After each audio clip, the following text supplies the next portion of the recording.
the deeper into the project, the messier the bench gets. Maybe have little sandpaper pieces here and all that kind of thing, yeah. I don't understand that because my bench is pristine.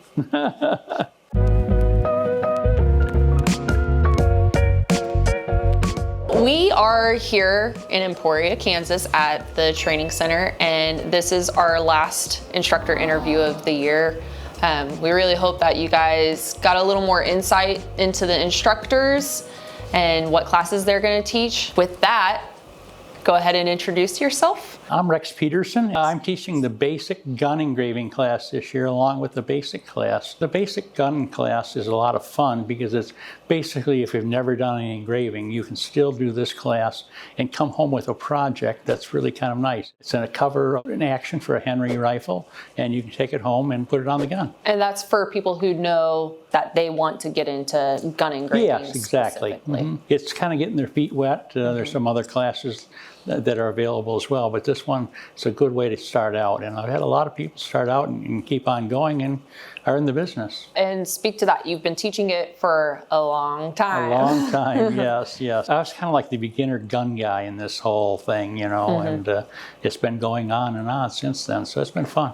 Did you start off teaching just basic classes, or right off the start were you teaching? No, it was a basic classes to start with, and then an intermediate gun class where we actually did the rifle or shotgun or what have you back then. Let's talk about how you got into engraving, Rex, because you come from a gun background. Yes. So go ahead. Yes, I'm a third generation gunsmith, and I've been in the guns all my life, and my father was a custom gun builder, and he did everything but engrave. And so it was kind of like, well, I need to do that. A little side story to that, there was a watch case manufacturing plant in our town that at one time had 30 engravers, so I was kind of impressed with engraving. And the first tools I bought, I went right to the front door of this watch case company and asked if I could go in their tool crib and buy some, you know, engravers for like $1, you know, back in those days. And I started that way. And it was 1978 when I actually started engraving. So your dad couldn't help you with engraving because he did your grandpa? Nothing, or? no, it was strictly self-taught. I just learned myself, and then with the help of the Firearms Engravers Guild, that's where it all fell into place. And in 1981, Engravers Guild was formed, and I was there and followed on the coattails of every engraver. Nobody knew anybody, so it was all new for everybody, whether you were the world's best or like me that didn't know anything. So we all got together, and I learned a ton of things. And I always tell my students one of the best things I learned was after the meeting we had, I learned on the back of a cocktail napkin, the guy drew a scroll and, you know, and taught me what to do. And I still remember that to this day. Do you still have the napkin? I don't. I left it there. I wish I had, because it really means a lot to me, because that whole thing was kind of like my aha moment in engraving. Who would you consider to be like your mentors, your biggest mentors when you first got started? When I first got started, there were several people. Ray Viramontes, who has passed, was the one who wrote on this cocktail napkin, and he was kind of like my, you know, mentor and helped me a lot, you know. So that was probably my main guy at that time. Since then, there's been so many people, and the work has gotten just amazing, you know. And now I have some of my mentors are some of my students that I've taught 20 years ago that have gone on and advanced, and it's amazing. You know, they're just, it's just fantastic. I just love it. Talk about that a little bit more, because we have so many students coming in and out of these doors, and they really do become like family, you know, and so seeing them flourish and continue to grow. Yeah, it's been 20 plus years I've been teaching, and to see, oh, well, I think there's 2 or 3 of them now are instructors that I've taught. And when I say I taught, I didn't make them good, but I got them impressed and started. You know, they had the willing to go. Yeah, and I can't remember names now, but they've been, you know, fathers, sons, mother, daughters. I'm just kind of looking back, and that's my legacy. I'm not going to be leaving bronze statues to my town, you know, in money, but I leave it in people going on engraving. When did you first know that you wanted to teach, and how did you get started teaching?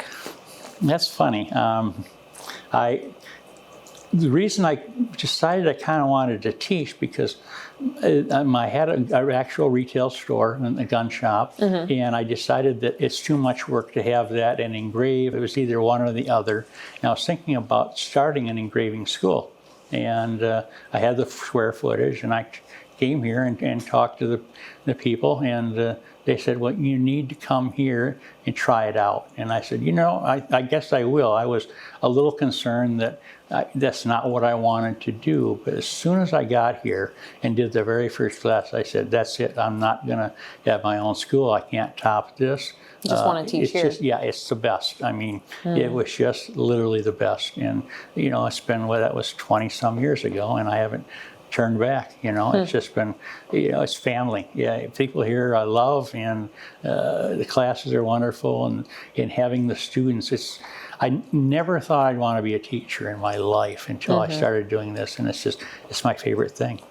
So what pushed you to, you say you never thought you wanted to teach? Is it because, you had a hard time learning and were self-taught and you just want to put those resources out there? One of the things was when I started out, it was a struggle. There was no internet, and one book, The Art of Engraving.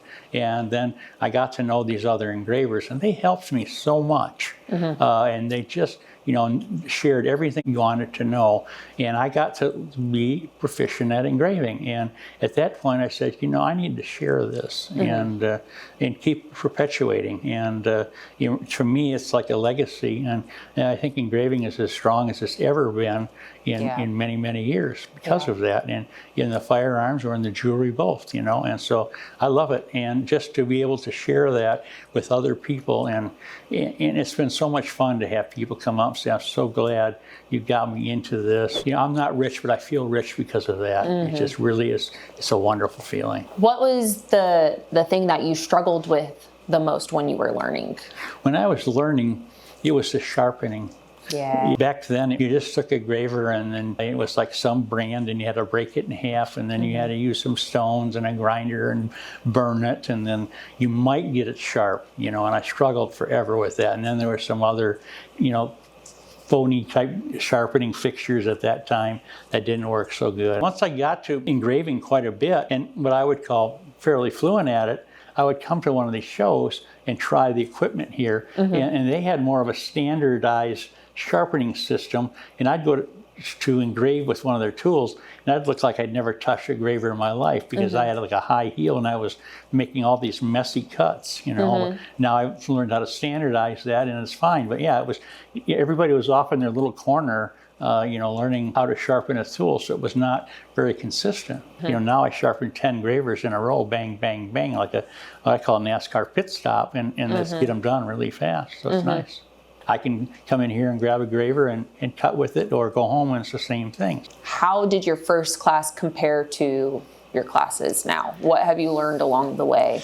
Certainly there's been a lot of changes. The equipment in 20 years has gotten so much better, and the students have gotten so much better, but the equipment and everything, I remember, the very first classes, but they went well, but the first 2 days, it sounded like jackhammers in the class because everybody was doing them wrong and all this and that. Now, in the first day, everybody's cutting smooth, and it's amazing. It's just the sharpening equipment, the tools. It really makes life a lot easier. Well, and probably knowledge that they have coming in before they even have the class. Yes, that's true. I think people with social media have an idea what this equipment's what like. To expect. And I will have to give a kudos to you because you're there helping me set everything up with the students. It's wonderful. I mean, just to have all the support. My job is easy. It's just I just go in there and teach, but everything else is ready to go. I just feel like so blessed. Teaching basic classes, what kind of students are you usually seeing? I have the artist type, and they have no idea what 45 degrees means, like, so they think that's the temperature, and then I have the machinist type, that know that exactly, but don't really have any style. You have to kind of teach them that and show them and convince them that yes, they can draw, and so it's fun, and it's fun to have that challenge. I love it. It's just, if they're all the same, it'd be kind of boring, but I have some that what I call have their aha moment. Yes. Sometimes it's not till Wednesday. Yes. You know, they're working, but they have that aha moment on Wednesday, and then all of a sudden it's just like they step on the gas and take off, you know, like in a race car, you know, and so it really is fun.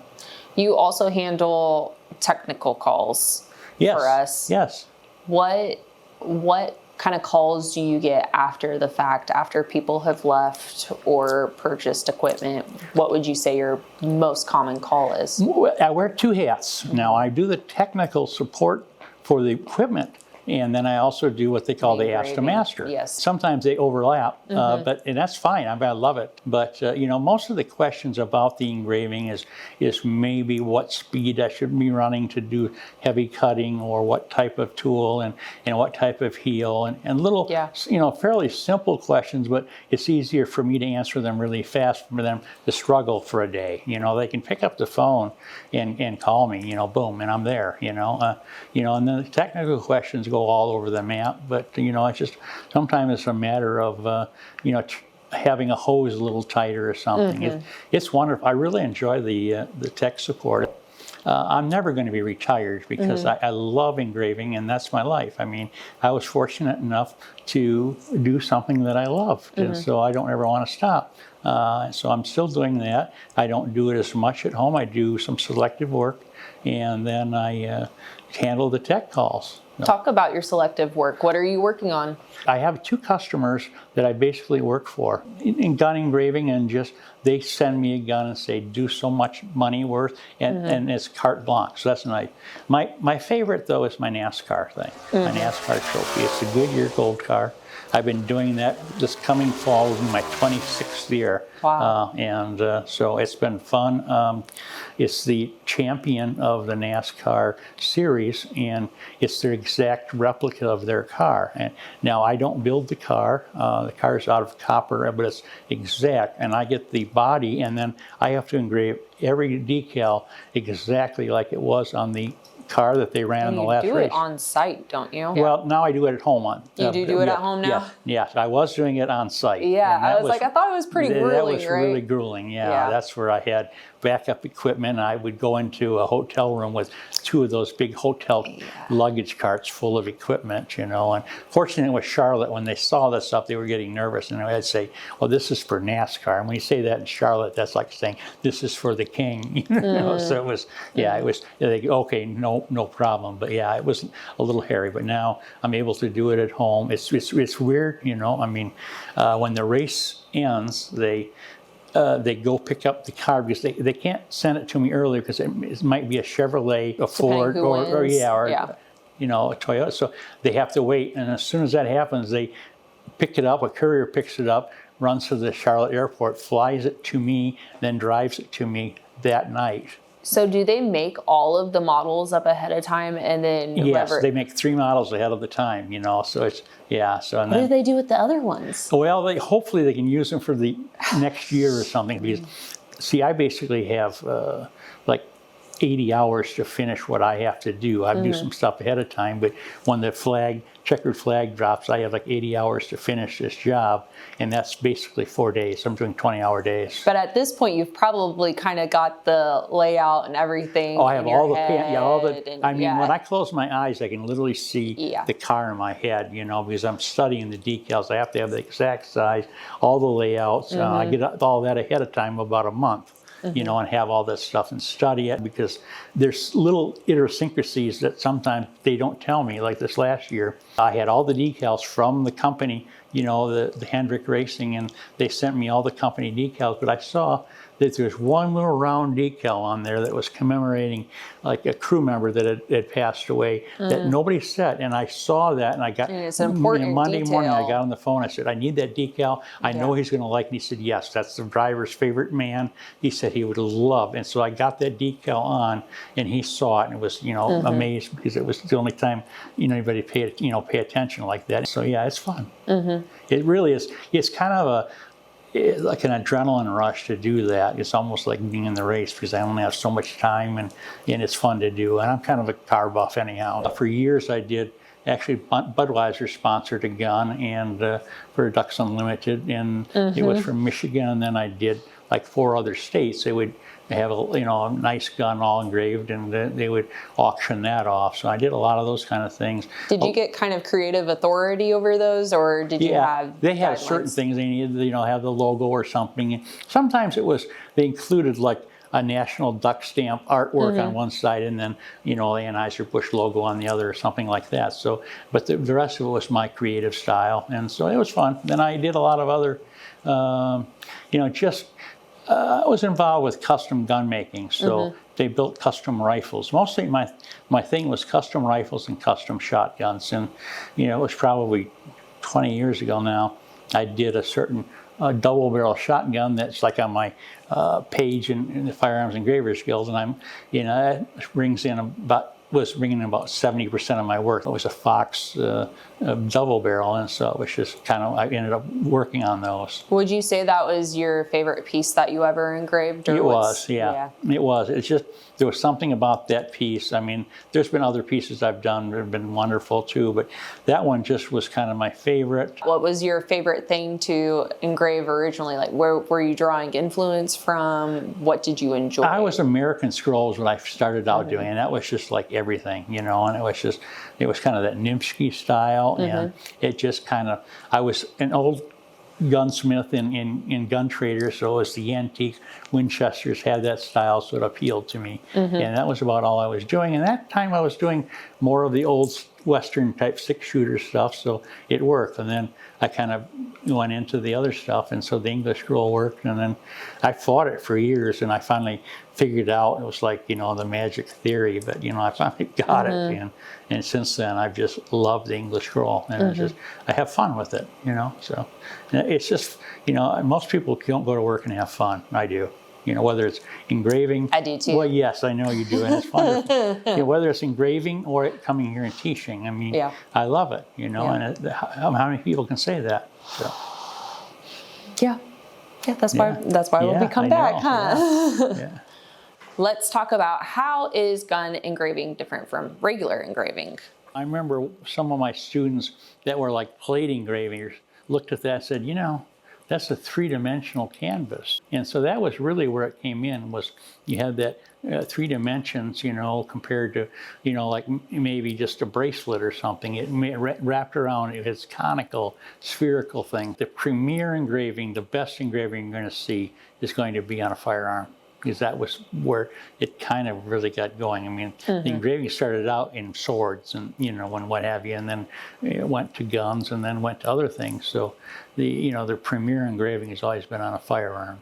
Let's talk about the instructor meeting. We were here for 2 days. Yeah. And you've came to many instructor meetings over the years. Yeah. What's rewarding about it? What's exciting about it each year? I really enjoy it. It's a camaraderie. I get, when I teach here, I don't see the other instructors. We get to talk, have fun. Shop talk. Yeah, shop talk. Well, we have fun, and we get to know little tips and tricks. GRS is family to me. I mean, when I come here, I just feel like this isn't employees, it's family, and everybody's nice, and it's great. I love it. Same with all the instructors. I've known all of them for many years, probably before the instructors. Some of them are new, and I meet new friends. What is something that you still want to learn? I want to do some like stone setting, just for myself. What experience do you have with stone setting? Enough to get me in trouble. And that's basically it. I know enough of it that it made me interested in it. I decided that in my life I'm going to sit back and enjoy more things, and I kind of want to make a ring for myself and a few other things like that. If you can only have 5 tools on your bench, what would they be? It would be the Graver Mach, a vise. Which vise? The satellite stand / vise. So that's okay. I couldn't sneak that in, huh? All right. I guess I'm going to have to leave the microscope out, because I'm going to take a 105 graver on a flat graver. Okay. And I could, if it was 6, I could almost do just about everything I wanted to, because I'd throw the microscope in there. All right, fine. But all kidding aside, the 105 and the flat I could do a lot with it. What size flat? 40 flat. With the gun engraving and most engraving, 105 does probably 90% of my engraving for me. Do you have a strip of tools just right there, like your 105s and then the flats? Yes, I do, yeah. And then, of course, the deeper into the project, the messier the bench gets. Yeah. It's very Lee tidy. and I talked about that a little earlier today. Yeah. It's a sign of genius when you're. It is, yes. It just, as you go, the stuff stacks up, you know, and it's just, you know, and maybe have little sandpaper pieces here and all that kind of thing, yeah. I don't understand that because my bench is pristine. What are you the most excited for this year? Well, the classes. I mean, I love the classes, and I'm looking forward to it. Like, I never thought I'd want to be a teacher, but it is so exciting and so much fun. With the classes, I get a chance to come here, get a chance to have some barbecue, have some good beef, and teach classes, and it's so much fun to see people excited. You're probably one of the instructors that's most familiar with Emporia. Some people aren't too thrilled about coming out in the middle of nowhere in Kansas, but you know, exactly. We all know better. Yeah, exactly. I think that most students think, why would I want to come out here and learn? Once they do it once, it's a whole different program. It really is. Number one, all the people in Emporia. Emporia's a nice little small town. You know, you feel safe and secure. Then I've learned all the little nooks and crannies and find the little good places to eat. And I try What's to your favorite restaurant? Well, you know, if you want to have fun, you've got to have Bobby D's Ribs. That's Kansas. You know, there's a lot of restaurants, little small, local restaurants that I like to go to versus the chains. And so it's fun. You know, Kansas is known for beef and barbecue. A few miles out of town, they probably have the best fried chicken in the world at Opie, you know, fried chicken. And that's one of the things I do with my students too, is I try to tell them, you know, in the evenings, I'm going to go eat somewhere if you want to join me. It kind of gets camaraderie amongst the students. Instead of just going back to the hotel room and staring at the TV, they can come and have a nice meal and get to know the next door neighbor that they're going to be engraving with for 5 days. And it makes it a lot of fun, and I enjoy it too. I've made some long-lasting friends that way from my students. When they leave, you know, they're not done with me forever. You know, they're contacting me and they keep in touch with me, and it's been fun. Would you say that's your biggest piece of advice for students, like coming here, is to socialize and network? That's the word I was looking for. What's that? Network? Networking. Yeah, it is. I mean, and I try to get that going. There's some people that maybe are just real shy, and they find out that the next door neighbor there is doing something interesting, and they start talking with them maybe afterwards, and they find they have a lot in common. It's a lot of fun. And they find out this guy does something, and that's interesting, you know, and maybe he chips stones and makes arrowheads or who knows what. I think it's a lot like our classes, you know, they all kind of mesh together in their own way. And so that person next to you might have, you know, a unique skill that they do that can blend in. Right, exactly. I mean, some may do like leather work or something. You know, I encourage that we have show and tell in one of the evenings. If you do something, bring it in, let people see it, and